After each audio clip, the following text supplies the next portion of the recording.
Rian Johnson reveals why his new movie, Wake Up Dead Man, a Knives Out mystery, was a more difficult undertaking than his sole entry into the Star Wars franchise. Following 2017 Star Wars, Episode 8, The Last Jedi, Johnson kicked off his now iconic whodunit franchise with 2019's Knives Out, introducing Daniel Craig's detective Benoit Blanc. With Knives Out and 2022's Glass Onion, Blanc was established as the series' recurring central character, who takes on cases that expose corruption among the rich and powerful. This year sees Knives Out become a trilogy with Wake Up Dead Man, an entry that also delves into different perspectives on religion and how faith can be weaponized. In an interview with Screen Rant's Todd Gilchrist for Wake Up Dead Man, Johnson discussed how the third outing's themes about faith were what made it one of his most difficult movies to write. The director actually suggests that getting into that puzzle-building mindset is relatively easy, a skill he has developed as a writer.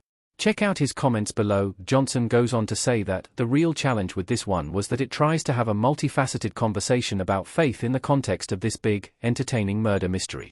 That's something really personal to me, and it's something I wanted to get right. Wake Up Dead Man's cast includes many characters who depend on religion, and not in a positive way. Wake Up Dead Man's story primarily revolves around Father Judd, Josh O'Connor, a relatively new priest who wants to share the loving and forgiving approach to Christianity he believes saved his life with others. He is assigned to work with Monsignor Jefferson Wicks, Josh Brolin, who wields fear and judgment over his congregation to maintain his cult of personality. When Wicks is killed in a seemingly impossible way, Judd is the prime suspect. Benoit Blanc, a devout atheist, arrives and begins to delve into the reason several of Wicks' followers may have wanted to kill him. Throughout, Blanc and Judd engage in conversation about what the church truly represents, with the detective being genuinely moved by how Judd speaks to people. I wanted the movie to genuinely come at this topic and not just tiptoe around it to not offend anyone, says Johnson. At the same time, I wanted it to have a generous spirit and not to feel didactic or finger-wagging, or like it had a message. The characters all make their conflicting beliefs very clear, to push conversation without the movie itself feeling didactic. Johnson shares that this was tough to get right, and it meant a lot of writing and rewriting and then rewriting the rewriting.